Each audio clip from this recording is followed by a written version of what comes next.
Morning class 6। मैं Renu ma'am आपकी हिंदी अध्यापिका। बेटा आज हम करेंगे व्यंजन संधि। हम संधि का चैप्टर कर रहे थे जिसमें हमने स्वर संधि की और स्वर के भेद किए कि स्वर संधि के कितने भेद हैं उनके बारे में पढ़ा। अब आगे है व्यंजन संधि। व्यंजन संधि क्या है? व्यंजन का व्यंजन से या किसी स्वर से मेल होने पर जो विकार यानी जो परिवर्तन होता है उसे व्यंजन संधि कहते हैं। तो व्यंजन संधि में क्या होता है कि या तो व्यंजन का व्यंजन से मेल होगा या फिर व्यंजन का किसी स्वर से मेल होता है। जिस प्रकार से स्वर संधि में स्वर का स्वर से मेल होता है उसी प्रकार से व्यंजन संधि में या तो व्यंजन का व्यंजन से मेल होता है या फिर किसी स्वर से। देखिए किस प्रकार से, जैसे दो उदाहरण दे रखे हैं यहाँ पे। सत प्लस जन सज्जन बना, तो यहाँ पर प्लस से पहले तय और प्लस के बाद में जय, दोनों ही व्यंजन है तो व्यंजन से व्यंजन के योग से क्या बना? सज्जन। दूसरा है जगत प्लस ईस, जगत प्लस ईस। यहाँ पर पहले है व्यंजन और बाद में क्या है? स्वर।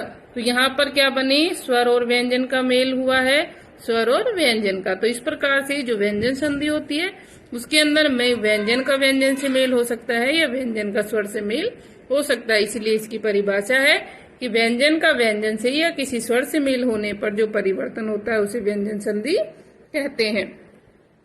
जैसे आपके यहाँ पे कुछ उदाहरण दे रखे हैं, जैसे दिक प्लस में अंबर, इसका बन गया दिगंबर। जगत प्लस ईश जगदीश, दिक प्लस जय दिग्गज, दिक प्लस गज दिग्गज, वाग प्लस ईश वागीश।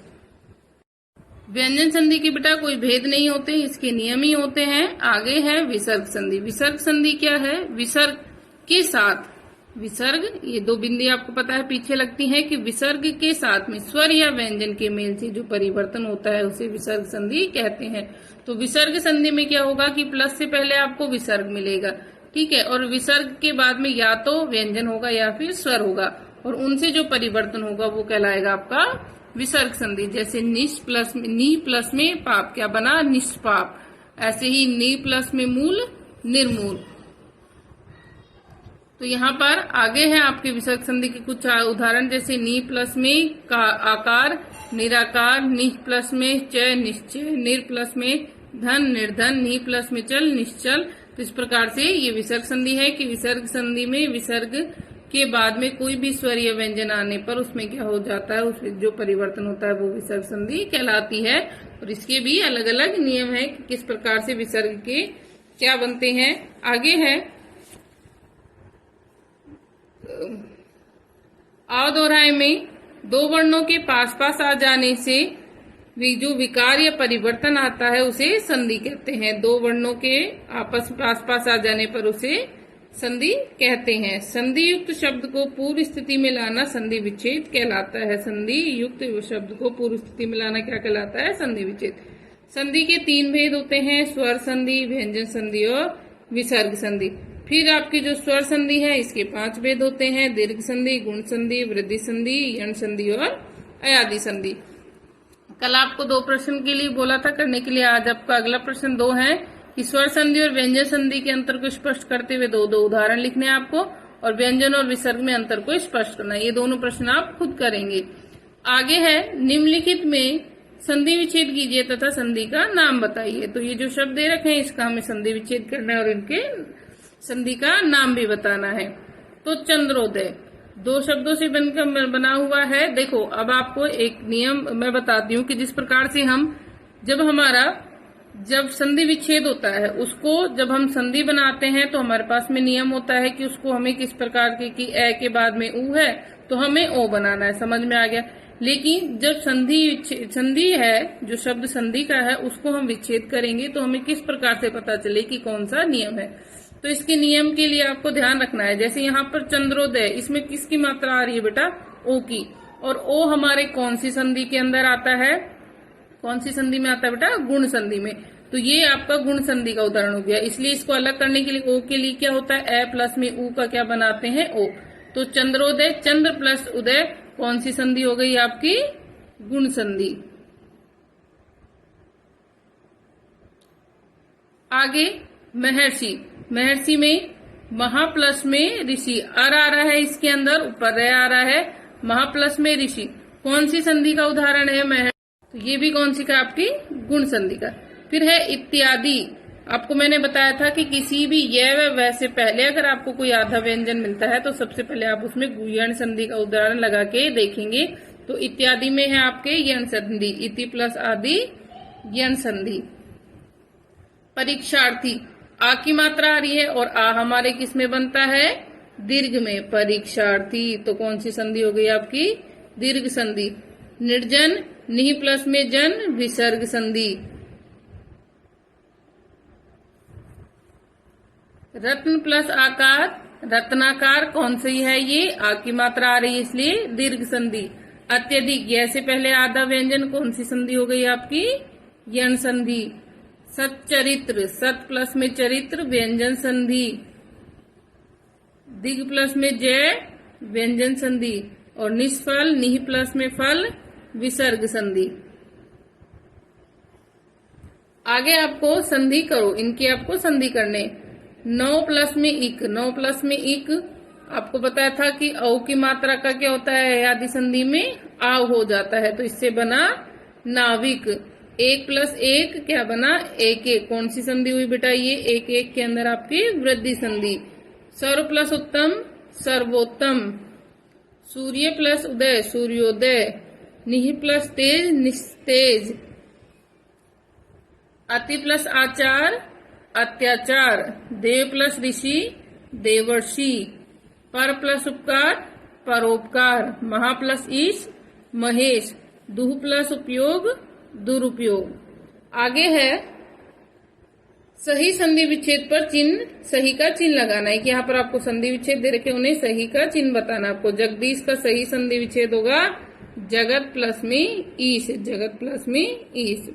निर्मल, नी प्लस में मल, विसर्ग के बाद में।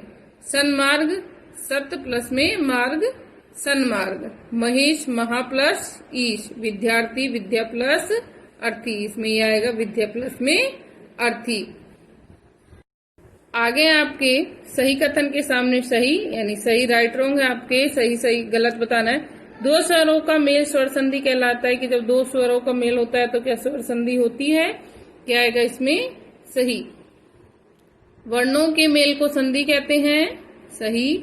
विसर्ग संधि में 2 विसर्गों का मेल होता है, नहीं। विसर्ग संधि में विसर्ग का व्यंजन से या स्वर से मेल होता है।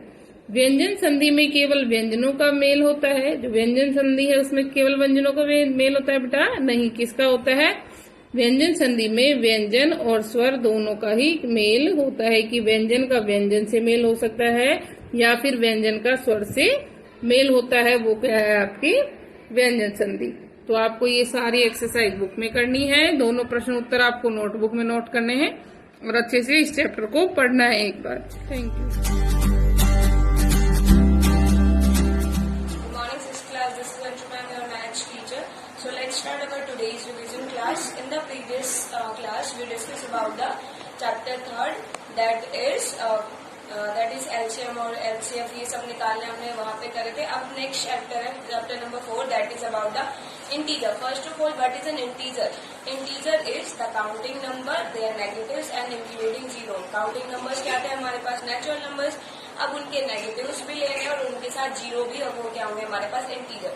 फॉर एग्जाम्पल हमारे पास नंबर लाइन होती है, ठीक है। यहाँ पे क्या होता है, सेंटर में जीरो। इधर सेंटर के जीरो में क्या, राइट में क्या होता है हमारे पास, पॉजिटिव टर्म्स होती है, और जीरो के लेफ्ट हैंड साइड में क्या होती है, नेगेटिव वैल्यूज होती है, ठीक है। यहाँ पे क्या होती है, नेगेटिव वैल्यूज। और ये एरो का मतलब क्या है, यहाँ पे इनफिनाइट तक वैल्यू जा रही है, ये नहीं है कि यहाँ पे सिर्फ लिमिटेड वैल्यूज ऐसे यहाँ नंबर लाइन में, ठीक है। तो जीरो के लेफ्ट में क्या होता है, नेगेटिव वैल्यू। जीरो के राइट में क्या होता है हमारे पास, पॉजिटिव टर्म्स होती है। सो अगर हमें यहाँ से बताना है, कंपेयर करना है टर्म्स को, तो कंपेयर कैसे करेंगे, देखो जीरो से इधर साइड क्या हो, असेंडिंग ऑर्डर। असेंडिंग ऑर्डर मतलब क्या होता है, सबसे smaller than smaller and then greater, सबसे ग्रेटेस्ट। तो मतलब यहाँ से क्या हो रहा है, जीरो स्मॉलेस्ट, देन 1 उससे ग्रेटर, 2 उससे ग्रेटर, 3 उससे भी ग्रेटर, 4, 5, ऐसे क्या होता है, सीक्वेंस इंक्रीजिंग ऑर्डर में मूव हो रही है। लेकिन लेफ्ट हैंड साइड में क्या हो रहा है हमारे पास, डिसेंडिंग ऑर्डर हो रहा है। यहाँ पे हो रहा है हमारे पास लेफ्ट हैंड साइड में डिसेंडिंग, मतलब कि क्या होगा, डिसेंडिंग ऑर्डर, सबसे ग्रेटेस्ट देन स्मॉलेस्ट, तो 0 से स्टार्ट करें तो 0 क्या है यहाँ पे सबसे ग्रेटेस्ट है, देन उससे स्मॉलर, देन उससे स्मॉलर। तो यहाँ पे कहने का मतलब क्या है कि नेगेटिव टर्म्स में जितनी बड़ी वैल्यू और अगर उनके आगे नेगेटिव साइन है तो क्या हो जाती है, छोटी हो जाती है। फॉर एग्जाम्पल हमारे पास है एक वैल्यू -10, एक वैल्यू -100, ठीक है।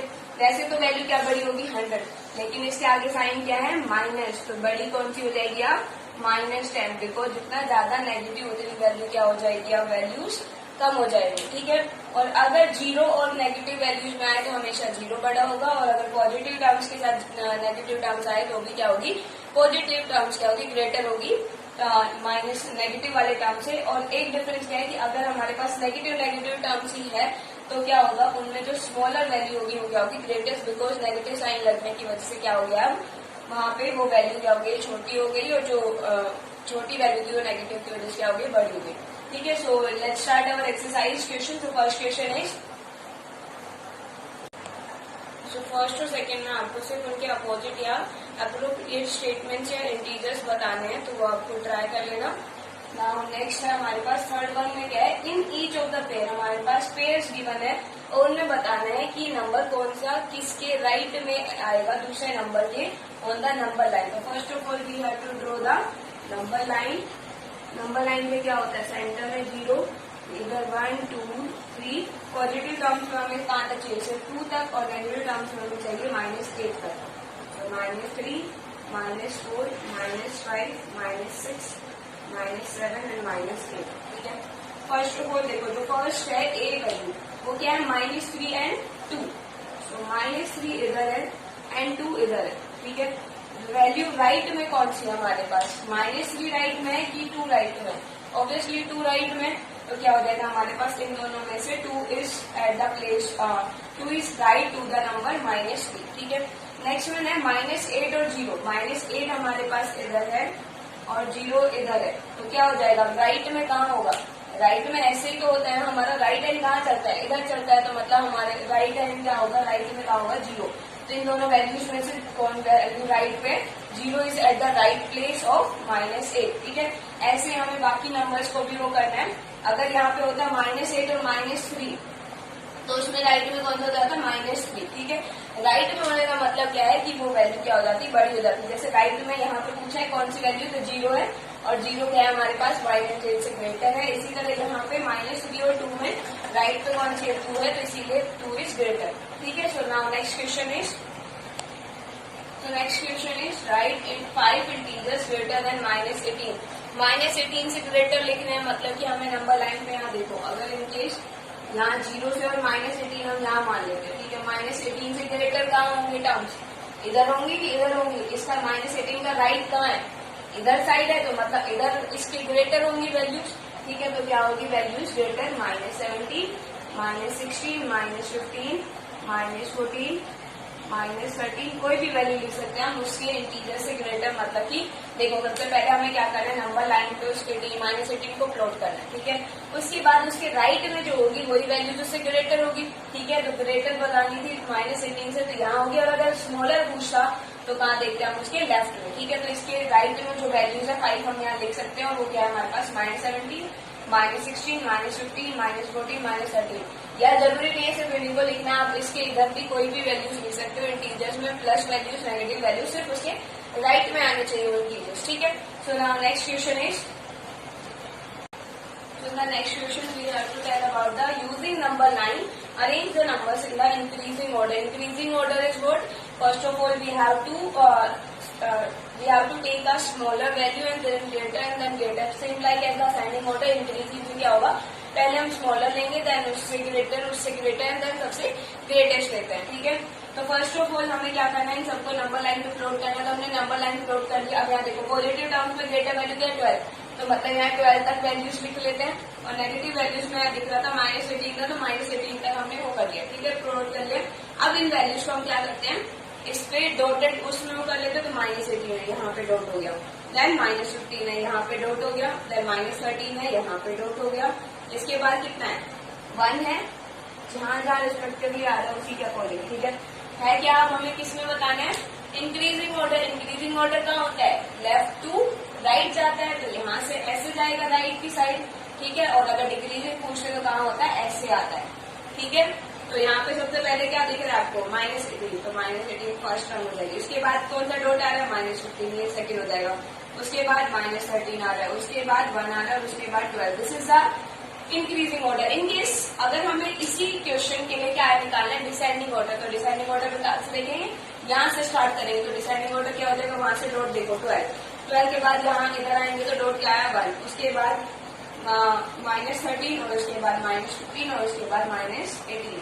So this one is the decreasing order. In the decreasing order we have that greatest number will come at the first place and then smaller, smaller, smaller and then smallest. ठीक है। और increasing में क्या होगा, smaller, greater, greater and then सबसे greatest. So increasing के लिए हम कहाँ देखेंगे, left to right, और decreasing के लिए यहाँ से जो डॉट आ रहे हैं उसके रिस्पेक्टिवली हम लिखेंगे। ठीक है। So now next question is using number line write the integrals। हमारे पास नंबर गिवन है और हमें क्या करना है, नंबर लाइन से हमें क्या करना है, उनकी वैल्यूज लिखनी है। First of all number line हम यहाँ ड्रॉ करते हैं। ठीक है। यहाँ पे क्या बोला है, 4 more than 7, किससे ज्यादा, 7 से ज्यादा, कितने, 4। तो यहाँ पे फर्स्ट ऑफ ऑल हम कहाँ तक जाएंगे, 0, 1, 2, 3, 4, 5, 6 एंड 7। ठीक है। फर्स्ट जो ड्रॉ जाएगा, जो एरो जाएगा, वो कहाँ तक जाएगा, 7 तक, बिकॉज किससे पूछा है, 7 से ज्यादा पूछा है, इसीलिए फर्स्ट एरो किस पे जाएगा, 7।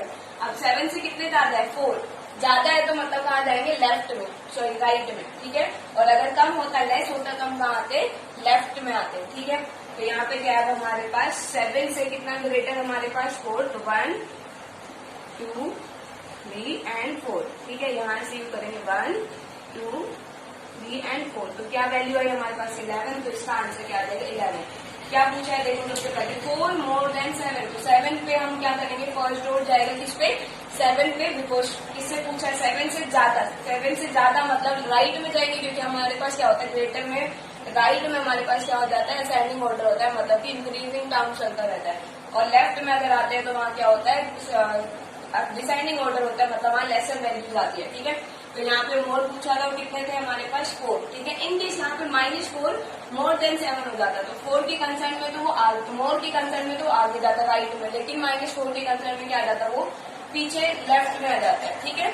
नेक्स्ट है हमारे पास 5 लेस देन मतलब हमें लेफ्ट में आना है, और किसके लेफ्ट में, -4 से है। तो पहला टर्म कहाँ जाएगा, जो पहला एरो होगा वो कहाँ जाएगा, -4 पे। तो यहाँ आप करते हैं 0, -1, -2, -3 और -4। ठीक है। तो फर्स्ट एरो कहाँ तक आया, यहाँ तक। अब इससे ग्रेटर है, इससे स्मॉल है, इससे स्मॉल है, मतलब लेफ्ट में जाएंगे। अगर इन केस इससे ग्रेटर होता तो हम यू करके आगे वो होते। ठीक है। लेकिन यहाँ पे क्या है हमारे पास लेस है, तो मतलब यहीं पे लेफ्ट में जाएंगे। माइनस कितना जाना है, 1, 2, 3 किस पे आ जाएगा, -7 पे, -8 पे 4 आ जाएगा, और -9 पे क्या आ जाएगा, 5। तो इसका आंसर क्या आ जाएगा, -9। ठीक है। जहाँ पे लास्ट एरो वही क्या आ जाता है हमारा आंसर। तो next, now move to the next question, that is, so that is write the absolute value। Absolute value क्या होती है हमारे पास, मॉडुलस में होती है। ये जो साइन है किसका है, हमारे पास मॉडुलस साइन है। इसमें क्या होता है, जो नेगेटिव टर्म हो जाती है वो क्या हो जाती है, प्लस बन जाती है, जो प्लस है वो प्लस ही रहती है। ठीक है। तो यहाँ क्या दिख रहा है, माइनस साइन दिख रहा है, तो ये क्या हो जाएगी, प्लस वैल्यू हो जाएगी। और अगर इनकेस यहाँ प्लस वैल्यू भी होती तो भी वो क्या हो जाता, प्लस ही बाहर निकल के आता है। और कितनी वैल्यू है यहाँ पे, 45, तो 45 आएगा। ठीक है। नेक्स्ट में अब हमारे पास मॉडुलस है, लेकिन उनकी वैल्यूज क्या है, अब हमारे पास सिंपली होल नंबर में नहीं, तो हमें फर्स्ट ऑफ ऑल उनको होल नंबर में चेंज करना है बाय सॉल्विंग द ऑपरेशंस क्या है, यहाँ पे माइनस, यहाँ माइनस है, और यहाँ पे क्या है, माइनस प्लस है। ठीक है। फर्स्ट ऑफ ऑल जब भी हमारे पास दोनों साइन सेम होते हैं, जैसे प्लस प्लस हो या माइनस माइनस, तो वैल्यूज का क्या होता है, एडिशन होता है। यहाँ दोनों वैल्यूज का हम एडिशन करेंगे। 23 में हमने 12 ऐड करा, कितना हो गया, 35 लिख दिया। ठीक है। और उसके आगे जो साइन होता है, ग्रेटर टर्म के आगे जो साइन होता है, उसका साइन किसके आगे लग जाता है, रिजल्टेंट के। और क्या है यहाँ पे, मोड भी लिखा हुआ है, प्लस साइन है, ये वाला एज इट इज रहेगा, मोड हमने लिया। अब जब दोनों साइन डिफरेंट होते हैं, जब डिफरेंट होते हैं, तो वैल्यूज का क्या होता है, सब्ट्रैक्शन। तो हमने यहाँ से 18 में से 6 माइनस करेंगे, बिकॉज 6 में से तो 18 माइनस नहीं कर सकते, तो यहाँ कितना आगे 12। अब 12 के बाद जो साइन, यहाँ पे भी वही सेम टर्म है, जो बिगर टर्म के आगे साइन है उसी का यहाँ लग जाएगा, बिगर टर्म है 18, उसके आगे साइन माइनस, तो यहाँ पे मॉडुलस माइनस। अब हमें पता है मोड में वैल्यूज कुछ भी हो क्या हो जाती है, हमेशा प्लस, तो यहाँ पे क्या आ जाएगा, आंसर 47। ठीक है। So student, that is all about today. I hope you got all the content that I told you today. Thank you. Have a nice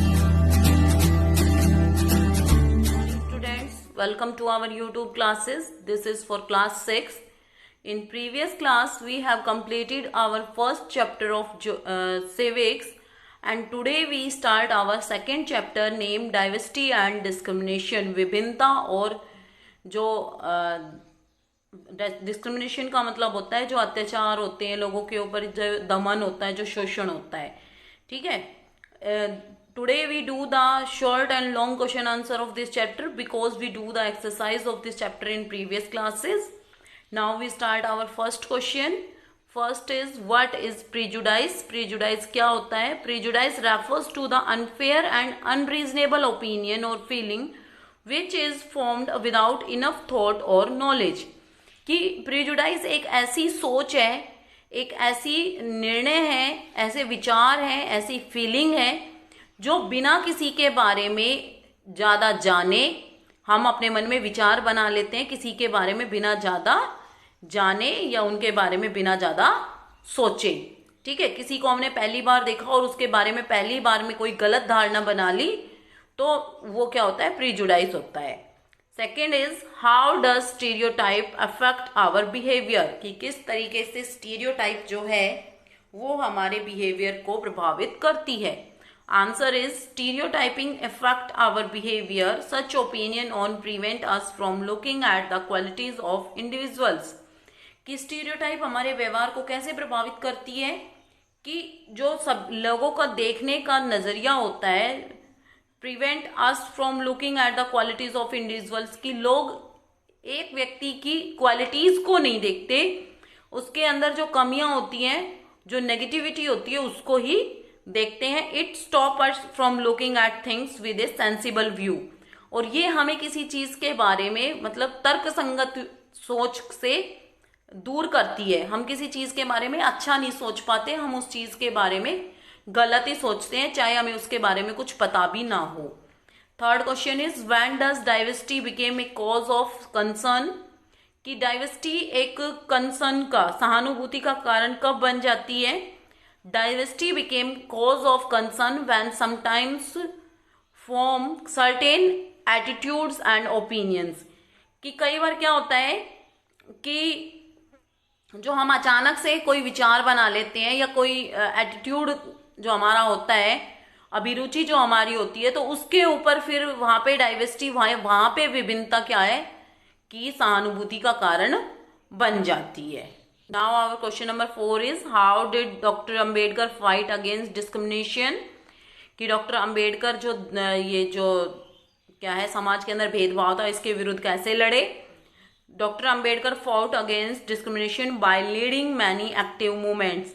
कि डॉक्टर अंबेडकर ने बहुत से सक्रिय जो आंदोलन थे उनमें भाग लिया और उसी के कारण वो इन भेदभाव से लड़े. Now we do the long question answer of this chapter.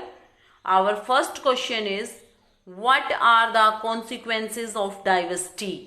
कि डाइवर्सिटी की क्या क्या विशेषताएं हैं या क्या क्या इसके पॉइंट्स हैं. Consequences of diversity, there are both negative and positive consequences of diversity. कि जो डाइवर्सिटी है, विभिन्नता है, उसके नेगेटिव और पॉजिटिव दोनों प्रभाव हैं. Diversity enriches the culture and also became a cause of concern when from certain attitudes.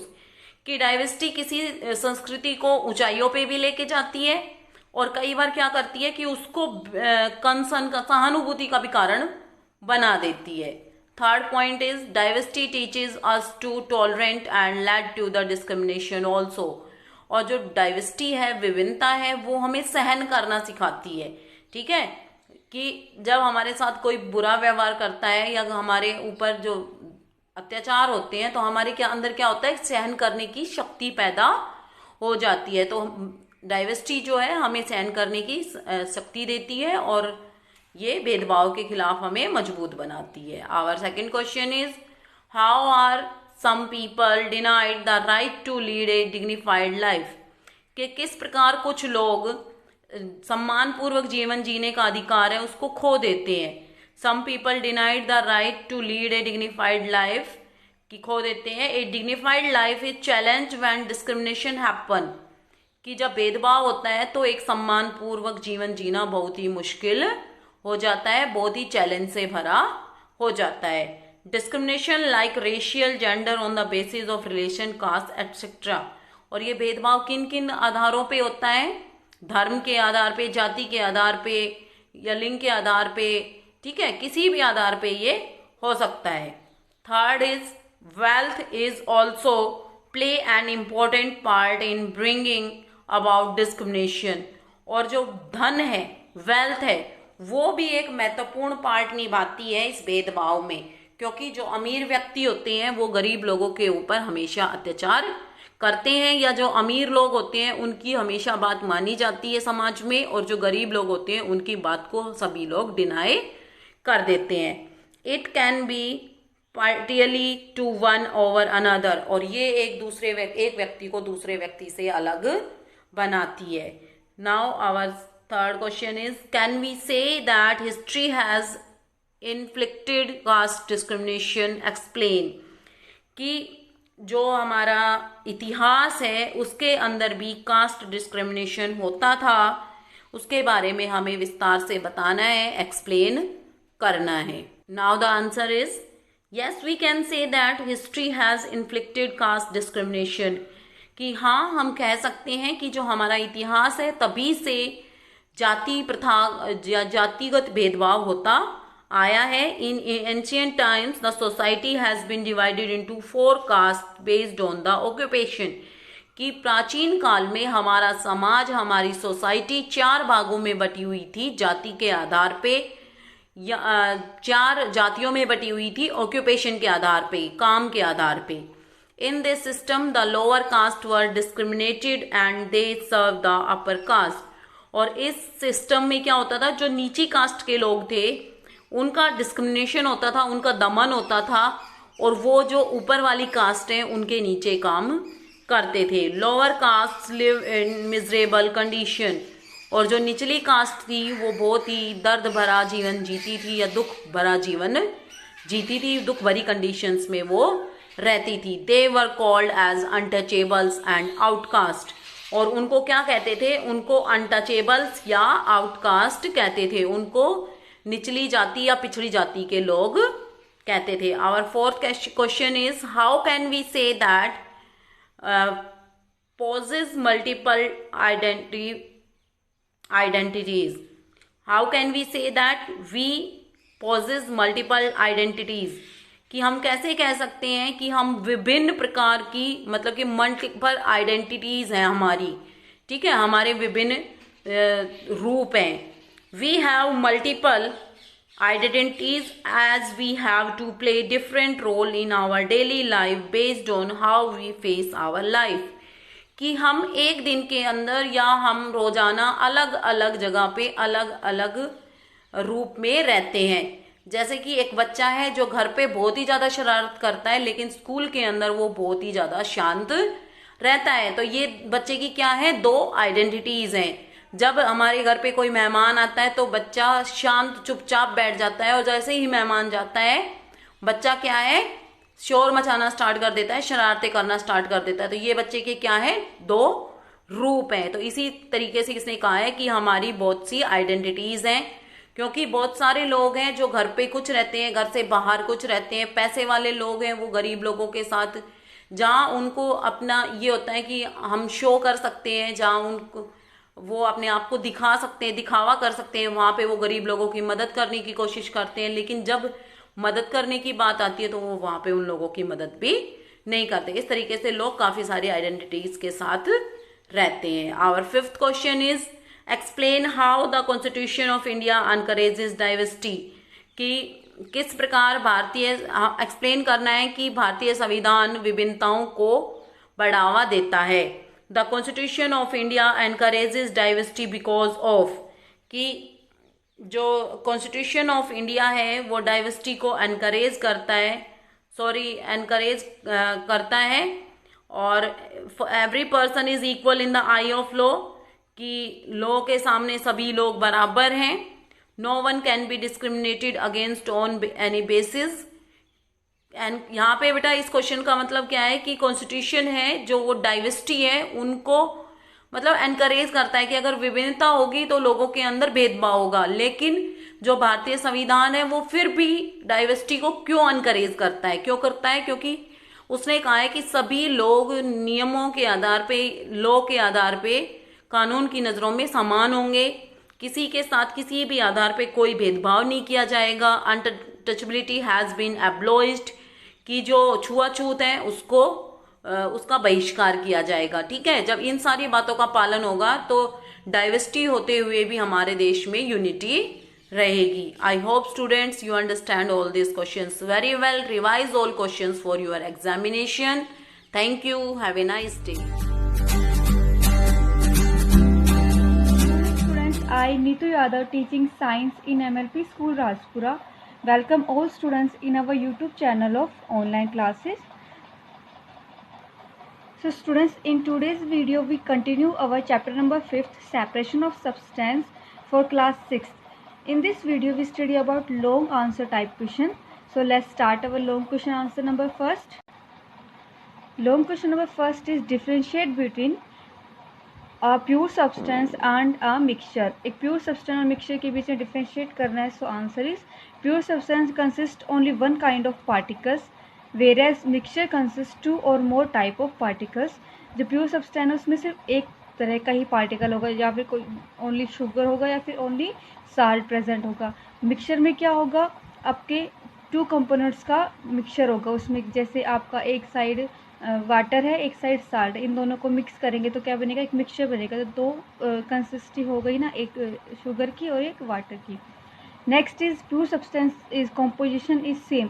जो प्योर सब्सटेंस की जो कॉम्पोजिशन सेम होती है, वो सेम कैसे होती है, एक ही तरह का कोई पार्टिकल आप इस्तेमाल कर रहे हैं तो उसकी कॉम्पोजिशन सेम होगी. आपने उसको 5 ग्राम लिया है, 6 ग्राम लिया है, कितना भी लिया है, लेकिन जो मिक्सचर की कंपोजिशन है इज़ नॉट सेम, वो सेम नहीं होती. क्यों? क्योंकि इसमें दो मिक्सचर मिक्स होते हैं और दोनों मिक्सचर की जो कंपोजिशन है वो अलग अलग होती है. कैसे? जो आपका वाटर है उसको हम क्या करते हैं, लीटर में मेज़र करते हैं, लेकिन साल्ट और आपके शुगर को हम ग्राम में, किलोग्राम में, इनमें मेज़र करते हैं. तो इनकी कंपोजिशन है वो डिफरेंट होती है. Pure substance definite melting and boiling point. जो प्योर सब्सटेंस का जो मेल्टिंग और बॉइलिंग पॉइंट होता है वो डेफिनेट होता है. Example element, compound. And mixture has no definite melting and boiling point. जो मिक्सचर है उसका कोई definite melting and boiling point नहीं होता है. जितना ज़्यादा हम शुगर और साल्ट को ऐड करेंगे उतना ज़्यादा उसका मेल्टिंग और बॉइलिंग पॉइंट है वो इंक्रीज़ होता है. So example sugar and salt mixture in water. Next differentiate between is homogeneous mixture and heterogeneous mixture. Homogeneous mixture is a uniform composition, whereas heterogeneous mixture is a non-uniform composition. इसका क्या होता है, uniform composition मतलब एक equal composition हम डालने की कोशिश करते हैं, और हेट्रो में क्या है वो सेम नहीं होती, डिफरेंट कंपोजिशन होती है. Homogeneous mixture have same properties, whereas heterogeneous mixture have different properties. Homogeneous mixture cannot be seen by naked eye or magnifying glass. जो सिंपल है homogeneous mixture को हम naked eye और magnifying glass का use करके नहीं देख सकते. क्यों? क्योंकि ये जो मिक्सचर होता है वो ईजिली है आपस में एक दूसरे के साथ डिज़ोल्व हो जाता है, घुल जाता है.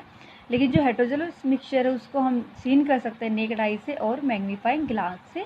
So example of homogeneous mixture is mixture of salt and water. Salt और वाटर का मिक्सचर, आपको पता है नमक पानी के अंदर ईजिली घुल जाता है, आपको पता भी नहीं चलता है कैसे. Next is mixture of iron filings and sand. Iron की जो फीलिंग्स होती है, आयरन के टुकड़े और मिट्टी, इन दोनों को जब आप मिक्स करेंगे तो आप इजीली देख सकते हैं आयरन फीलिंग्स और सैंड को अलग अलग मिक्स होने के बाद भी. Third differentiate is solute and solvent. Solute is a substance that dissolve in a solution, where solvent is a substance in which solute is dissolve. Solute क्या है, वो सब्सटेंस होता है जो किसी भी सॉल्यूशन के अंदर घुलता है, जैसे कि आपका शुगर है वाटर के अंदर घुलता है. लेकिन जो सोलवेंट होता है वो सब्सटेंस होता है जो इन विच सोल्यूट, जिसके अंदर सोल्यूट डिजोल्व होता है. तो यहाँ पे सोलवेंट क्या होगा, वाटर होगा, और सोल्यूट क्या होगा, शुगर होगा. ठीक है. So solute exist in solid, liquid and gaseous state. जो सोल्यूट है वो सॉलिड, लिक्विड एंड गैसियस तीनों स्टेट में एग्जिस्ट करता है, like sugar and salt. Where is solvent exist in liquid state but can be gaseous as well. लेकिन जो solvent है वो लिक्विड स्टेट में क्या करता है, एग्जिस्ट रहता है, लेकिन गैसेस में भी कभी कभी हो सकता है. एग्जाम्पल है आपका water and milk.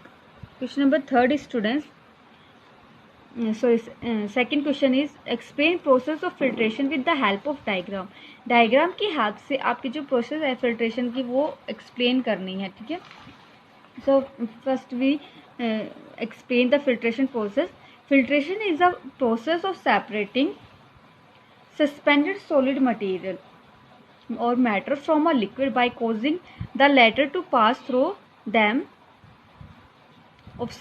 through the pores of some substance called a filter। अब क्या कह रहे हैं, filtration is a process. Filtration वो प्रोसेस होती है जिसमें कोई भी सॉलिड मैटर होता है वो एक लिक्विड के से बाहर पास आउट होता है किसी भी सब्सटेंस से, जिसे हम फिल्टर कह रहे हैं। मान लीजिए आपने चॉक पाउडर वाटर को मिक्स कर रखा, अब उस सॉल्यूशन को अलग अलग करना चाहते हैं तो फिल्टर पेपर की मदद से जब आप उसको सॉल्यूशन को डालेंगे तो क्या होगा, आपका जो वाटर है वो अलग हो जाएगा और चॉक पाउडर है वो ऊपर फिल्टर पे ही रह जाएगा।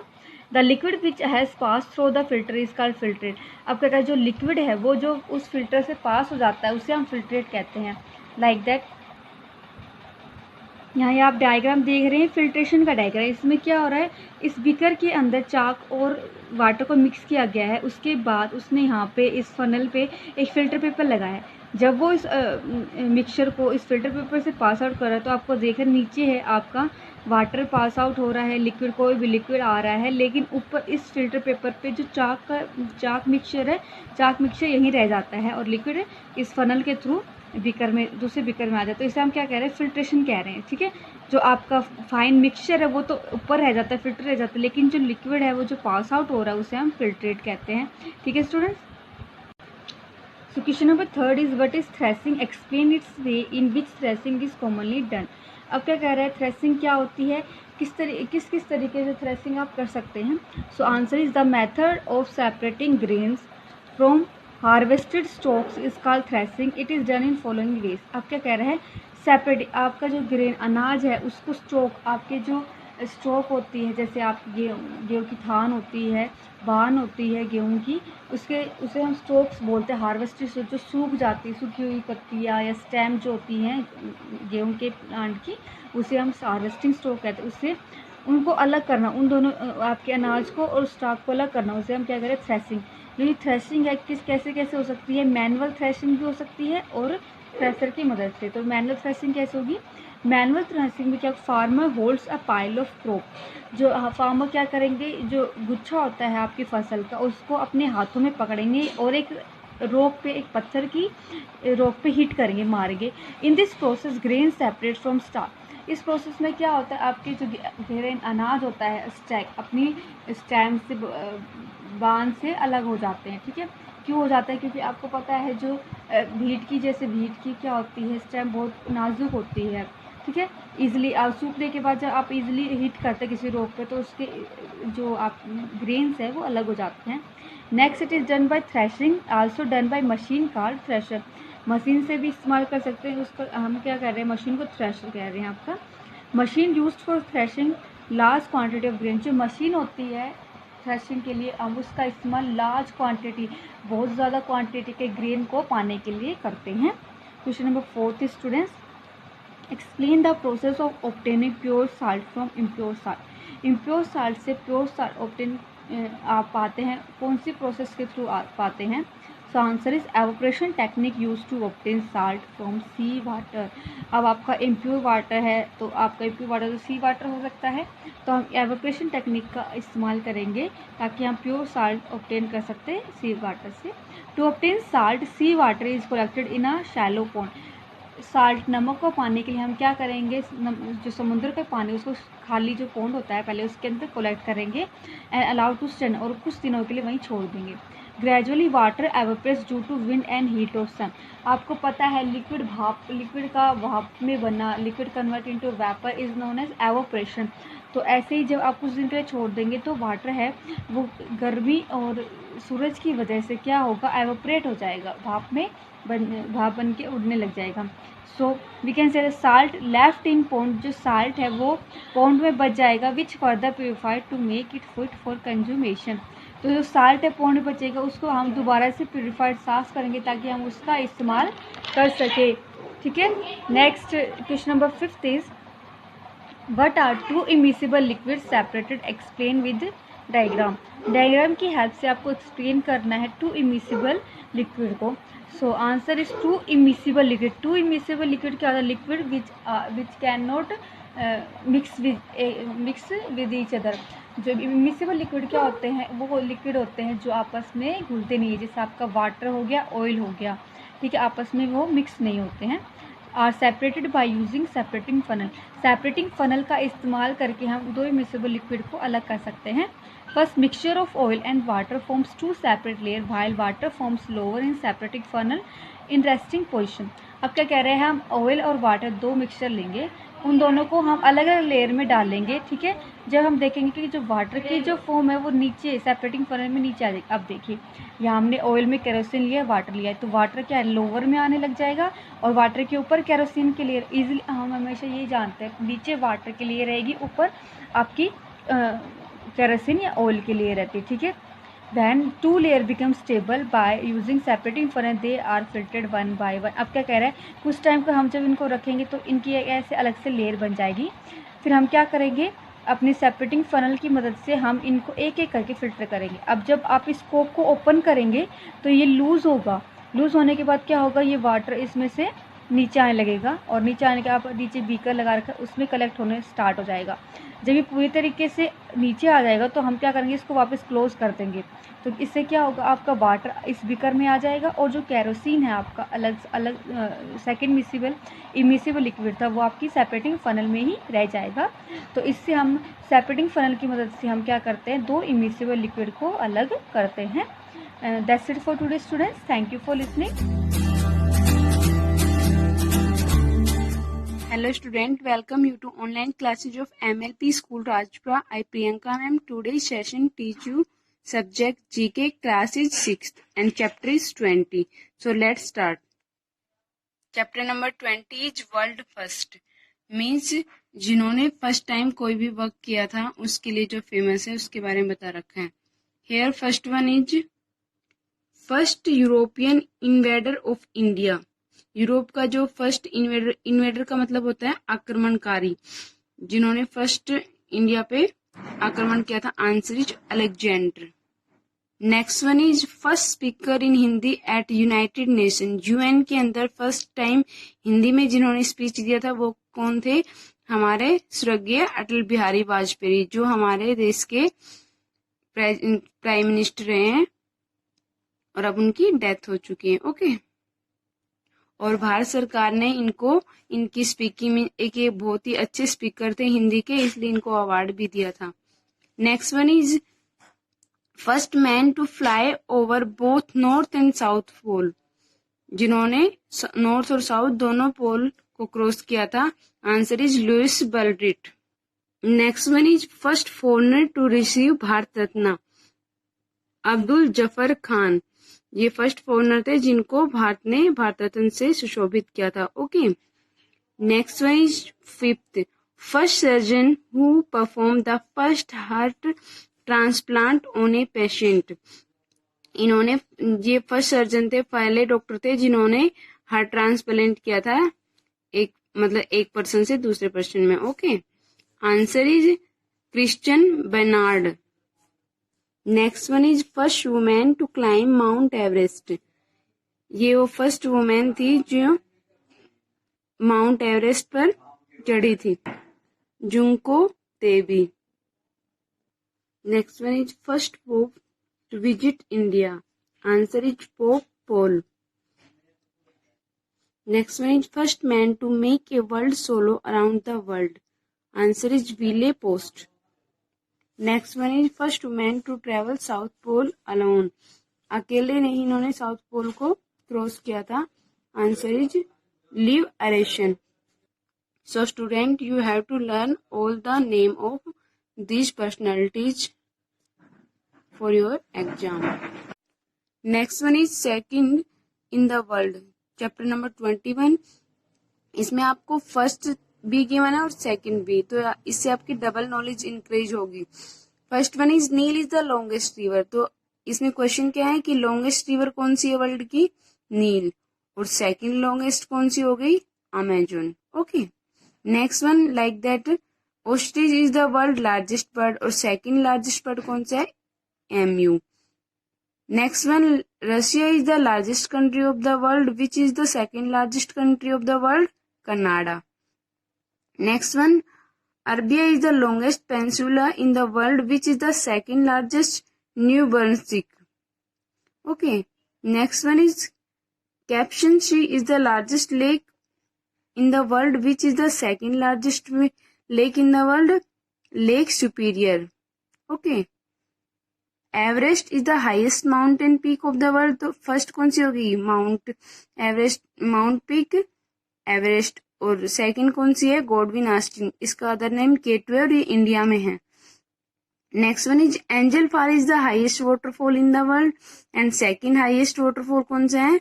टुगेला।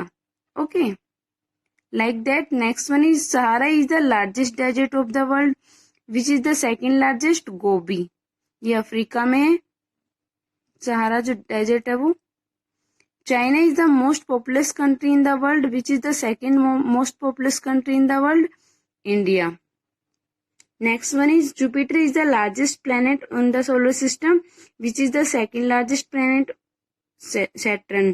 तो स्टूडेंट इसमें आपको फर्स्ट भी गिवन है और सेकंड भी, तो इससे आपके डबल क्वेश्चन बनते हैं इसमें कि लार्जेस्ट फर्स्ट पे कौन है, सेकंड पे कौन है। ओके, तो you have to learn this question for your exam. Thank you, have a nice day.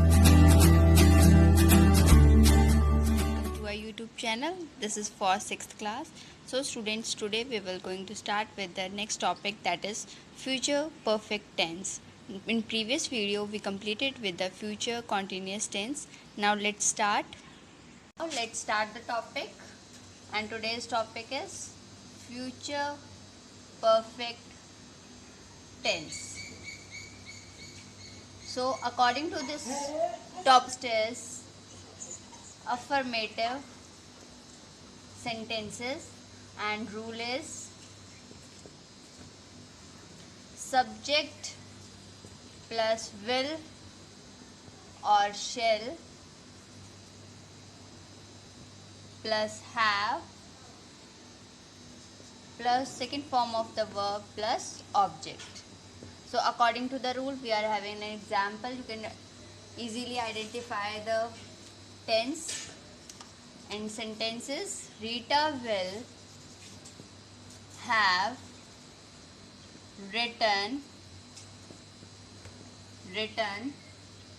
stories in her diary.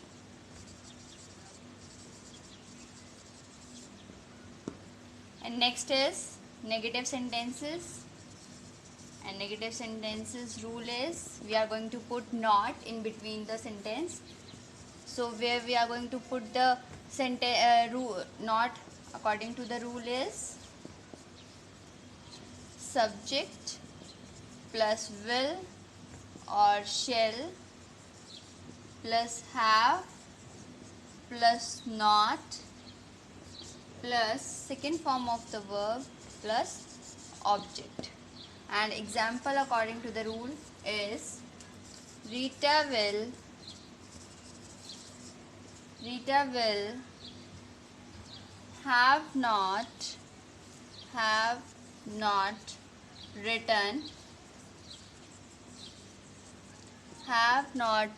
written stories in her diary. So next is interrogative, and rule is will. We are going to start with the helping verb, and helping verb is will or shall plus subject second form of the verb plus object, and at the end we are going to put question mark so that it will indicate the question, interrogative sentences, and asking the question. Example is will Rita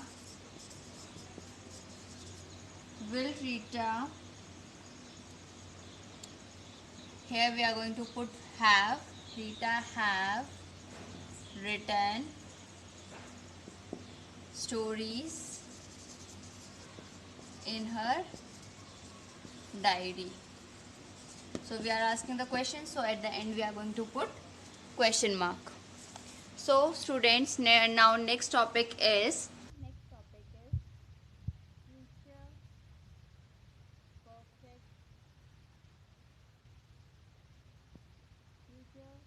perfect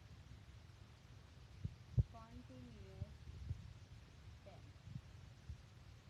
So let's start. First is affirmative.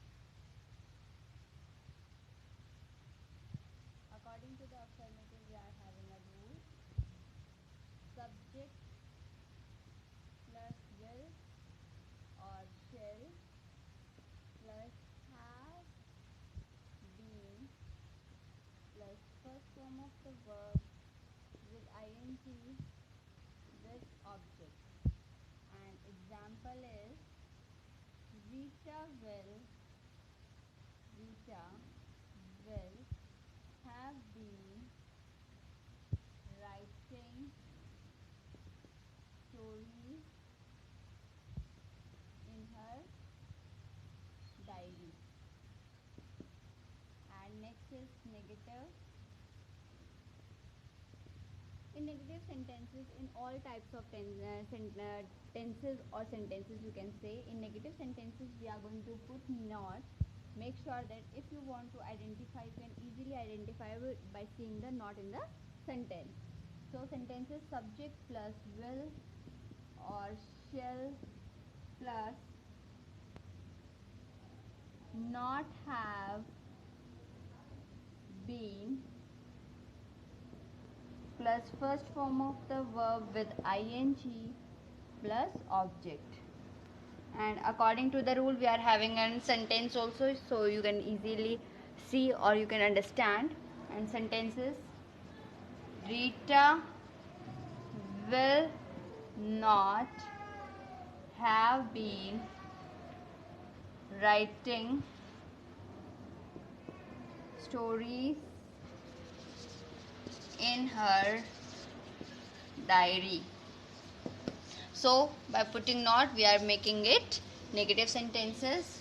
So next is interrogative sentences. And interrogative sentences, we are having a rule, and rule is will or shall. We are going to start with the helping verb, and helping verb में क्या use होंगे? Will or shall. Then subject plus have been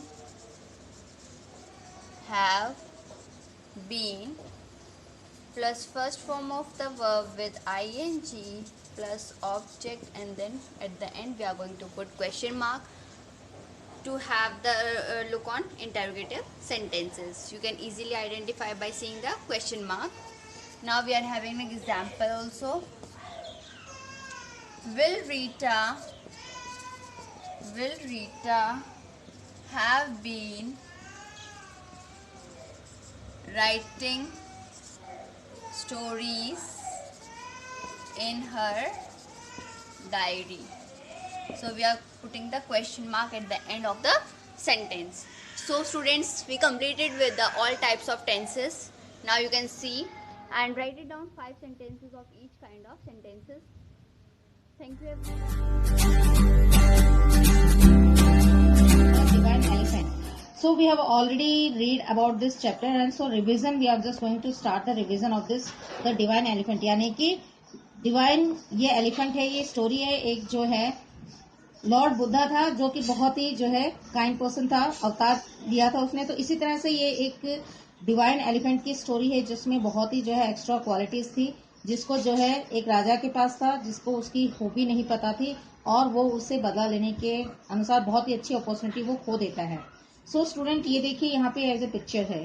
तो बहुत साल पहले जो है ये जो है किंगडम जो है बहुत जो है स्मॉल जो किंगडम्स में डिवाइडेड थे, और मगध जो था वो एक किंगडम थी. मगध का राजा एक बहुत ही वो क्रूअल राजा था, और जो है वो बहुत ही जेलस भी था. तो उसके पास जो है एक डिवाइन एलिफेंट था. तो उसके पास वैसे तो बहुत से एलिफेंट्स थे, लेकिन उसके पास एक सफेद हाथी भी था, जैसे आप ये देख रहे हो। तो वो क्या बहुत ही ब्यूटीफुल था, और ये राजा क्या करता था, उस पर बैठकर और जो है अपने सारे जो है चारों तरफ, राज्य के चारों तरफ जो है उसमें घूमता था, और लोग जो है उस डिवाइन एलिफेंट को देख करके बहुत खुश होते थे और तालियां बजाते थे। तो उस तरह से जो है वो एलिफेंट जो बहुत ही कलरफुल उसकी बॉडी थी, और पैटर्न भी बहुत ही अच्छा था उसका। तो जो है किंग किंग क्या करता था, डेली नहा धो करके हाथी पर बैठकर और जो है उसे अपने सिटी के राउंड घुमाता था, और बहुत से लोग उसको देखते थे और उसकी खूबी, उसकी प्रशंसा करते थे। उसकी प्रशंसा को देखकर राजा को बहुत ही अजीब लगता था। और एक दिन राजा क्या करता है, इसी तरह से जो है लोग आते, और जैसे राजा निकलने लगा तो सर धज के महावत ने उस हाथी को सजा करके, जैसे ही राजा चक्कर लगाने के लिए सिटी के बाहर निकला, लोगों ने फूलों की माला और बहुत सी चीजें जो है अप्रिशिएट की उस हाथी की। तो इस तरह से जो है राजा को बहुत ही क्रोध आया कि लोग जो है उसे नहीं बल्कि प्रशंसा उसके हाथी की कर रहे हैं। तो उसे महावत को कहता है कि इसको वापस ले चलो अपने महल में। तो उसके वापसी में उसने एक बहुत ही जो है कनिंग जो है प्लान बनाया कि क्यों ना मैं ऐसा उपाय करूं कि जो है लोगों को लगे कि हाँ, हाथी जो है अपने आप एक्सीडेंट हो गया इसका, और उसको मैं मार गिरा हूं। तो इस तरह से जो है वो महावत को कहता है कि क्या तुम्हारा जो हाथी जो है वो जैसा मैं कहूं वैसा कर सकता है। तो महावत कहता है कि हाँ हाँ, क्यों नहीं कर सकता। तो क्या क्या ये तुम्हारा हाथी माउंटेन जो है पर चढ़ सकता है। बोला हाँ, बिल्कुल चढ़ सकता है। तो उसने डिसाइड किया है कि जो है माउंटेन वेपुला और उसके साथ जो है फोर्सफुल वाटरफॉल है, वहां पे इसको चढ़ा के हाथी को और जो है इसे नीचे गिरा देंगे, अपने आप गिर जाएगा और ये एक्सीडेंट होगा, और उस तरह से वो हाथी भी मर जाएगा। तो इसी तरह से जो है हाथी को महावत को बोल के कहता है कि आप इसे माउंटेन की तरफ ले जाओ, सबसे ऊंची चोटी पर इसको ले जाओ। तो ऐसे ही एलिफेंट को वो जो है ऊपर लेकर के, तो ऑक्यूपेशियस एलिफेंट वो एक पवित्र हाथी था, तो उसमें बहुत सी ऐसी खूबियां थी। तो महावत उसको ले जाकर के चोटी पर ले जाता है। तो राजा कहता है महावत से कि क्या आपका हाथी, राजा कहता है कि क्या आपका हाथी जो है जैसे मैं कहूं वैसे कर सकता है। तो ये देखिए यहाँ पे पिक्चर पे वो महावत है जो उसको हाथी को ऊपर पीक पे लेके गया है। राजा उसे कहता है कि क्या आपका हाथी पिछले पैरों पर खड़ा हो सकता है। तो उसे जैसे इंस्ट्रक्शन मिलती है हाथी वैसे ही पिछले पैरों पर खड़ा हो जाता है। फिर राजा कहता है क्या वो अगले पैरों पर खड़ा हो सकता है। तो हाथी उसको वो भी करके दिखा देता है। उसके बाद राजा को लगता है कि ये तो गिरा नहीं, इसने तो अपना बैलेंस अच्छी तरह बना लिया, अब इससे कैसे छुटकारा पाया जाए। तो अब राजा उसको कहता है महावत को कि क्या ऐसा हो सकता है कि आपका हाथी जो है आकाश में जो है उड़ करके खड़ा हो जाए।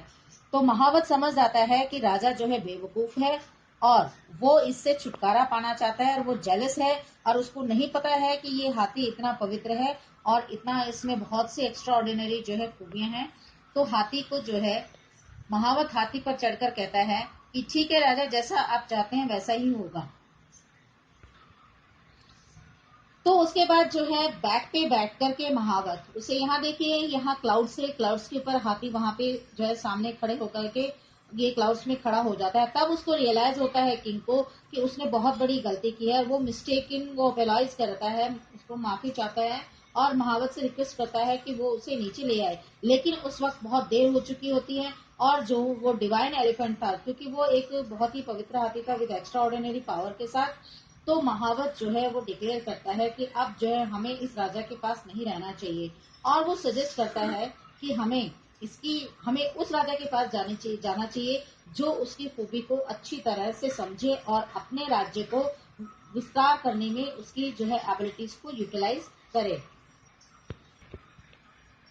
देन महावत सोचता है कि मुझे जो है वाराणसी के राजा के पास जाना चाहिए, वो वाइस है और बहुत ही समझदार है, और इस हाथी की पावर को सिर्फ वही सही तरीके से यूटिलाइज कर सकता है। तो हाथी को लेकर महावत वाराणसी के वहां पे राजा के गार्डन के ऊपर जो है हाथी को लेकर के खड़ा हो जाता है। तो वहां के लोग जब देखते हैं ये दृश्य, ये सीन जब देखते हैं, तो वो it was amazing scene that some one elephant is just on the cloud के ऊपर। देखिए यहाँ फोटो में आपको क्लियर नजर आ रहा है। तो वाराणसी के ये यहाँ पे जो है ये पर्सन्स हैं, ये वहां ऊपर देख रहे हैं कि इस ट्रेन से कि हाथी जो है आकाश में खड़ा है। तो इसी तरह से ये वहां की ये खबर जो है पूरे जंगल में जैसे आग फैल जाती है, इसी तरह से फैल गई कि एक हाथी आया हुआ है और वो दिव्य हाथी है और वो आकाश में खड़ा है। तो ये राजा के कानों में जब पड़ती है तो राजा जाके देखता है तो उसे भी वो उसको रियलाइज हो जाता है, क्योंकि वो बहुत ही समझदार और बुद्धिमान था, तो उसको रियलाइज हो जाता है कि हाँ, कि ये हाथी कोई साधारण नहीं है, ये एक्स्ट्रा ऑर्डिनरी जो है डिवाइन हाथी है और इसके बहुत सी जो है पावरफुल है, इसके साथ पावर्स हैं। तो वो उसे रिक्वेस्ट करता है कि आप जो है, अगर आप हमें इस लायक समझे कि हम आपकी जो है आपकी सेवा कर सकें, तो आप जो है हमारे गार्डन में जो है वेलकम है आपका। ये सुनकर महावत जो है हाथी को नीचे लेकर के आता है और राजा जो है उसकी आवाभगत करता है और उस राजा वाराणसी का राजा जो है उस हाथी की हेल्प से अपने जो है लोगों की हेल्प करता है और अपने राज्य को खुशहाल बनाता है और साथ ही साथ अपने राज्य को भी बढ़ाता है। इस स्टोरी में मेन चीज ये बताई गई है कि जो जेलस पर्सन होता है, फुलिश पर्सन होता है, वो दूसरों की एबिलिटी को देखकर जो है जेलस होकर के वो उस चीज को खो देता है। लेकिन अगर कोई जो है समझदार इंसान हो और समझदार प्राणी हो, तो वो उसकी खूबियों को समझकर वो उसकी हेल्प से अपने आप को आगे बढ़ाने की कोशिश करता है, ऊपर उठने की कोशिश करता है। सो स्टूडेंट, ये डिवाइन एलिफेंट की मैंने आपको स्टोरी बताई है। So now let us see the exercise of this chapter number 6. So students, see the exercise. These are the word meanings which you have to write it in your copy, and you have already written in your copy. Only you have to just learn it and just go through again. Now see the following questions of one word sentence. ये जो questions हैं ये one word sentences के हैं। तो first का देखिए, what did the elephant have around its forehead, कि जो है दिव्य ये जो एलिफेंट था उसके फोरहेड पे क्या था, तो क्या था 6 इंचेस वाइड हेलो, तो उसके जो है फोरहेड पे 6 इंचेस वाइड हेलो था। और नंबर 2 देखिए, where did the king ask his mahout to take the elephant, king ने उस महावत को कहाँ ले जाने के लिए कहा एलिफेंट को, टुवर्ड्स माउंटेन विपुला, तो उसने जो है माउंटेन विपुल की तरफ ले जाने को कहा। नंबर 3 देखिए question, what type of man was the king of Varanasi, Varanasi का राजा किस तरह का जो है राजा था, तो इसका है लर्न एंड नोबल मैन, वो एक लर्न और नोबल मैन था। तो स्टूडेंट, आज की इस वीडियो में आपको सिर्फ इतना ही, और in the next video we will just see the further exercises. So student, as usual in the same process, so you have to just like the video, share it and subscribe the channel, and beside that don't forget to click on bell icon. Thank you. Take care.